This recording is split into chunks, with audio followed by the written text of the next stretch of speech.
Blood in the urine. ఇది చూడగానే చాలా పానిక్ కలుగజేసే సిట్యుయేషన్. చాలా మందిలో యూరిన్ కొంచెము రెడ్డిష్ కలర్ కనపడంగానే చాలా కంగారు పడిపోతుంటారు.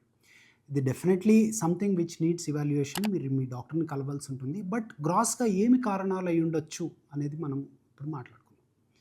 The most likely cause particularly మేల్స్‌లో అయినట్లయితే రిలేటెడ్ ప్రాబ్లమ్స్.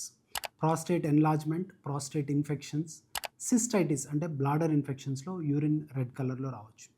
ఫీమేల్స్‌లో అయినట్లయితే lower urinary tract infection, particularly again cystitis, దానివల్ల యూరిన్ రెడ్ కలర్‌లో రావచ్చు. యూరిన్ కలర్ చేంజ్‌తో పాటు పెయిన్ ఉన్నట్లయితే మోస్ట్ లైక్లీ స్టోన్ డిసీజ్ అయ్యుండే అవకాశం ఉంది. Particularly loin to groin pain అంటాము. అంటే నడుము వెనక భాగం నుంచి ముందరికి వచ్చే పెయిన్ కనపడినట్లయితే అది డెఫినెట్‌గా స్టోన్ డిసీజ్ అయ్యే అవకాశం ఉంటుంది. The other rare cause is glomerular haematuria, అంటే కిడ్నీ నుంచి బ్లడ్ రావటం. కిడ్నీ నుంచి బ్లడ్ రావడానికి కొంచెం డిఫరెన్స్ ఉంటుంది. ఇది యూజువల్గా హై కలర్డ్ యూరిన్, అంటే cola coloured urine or colas కానీ లేకపోతే మిక్స్ చేసిన టీ వాటర్ లాగా కానీ అలా కనపడే అవకాశం ఉంటుంది.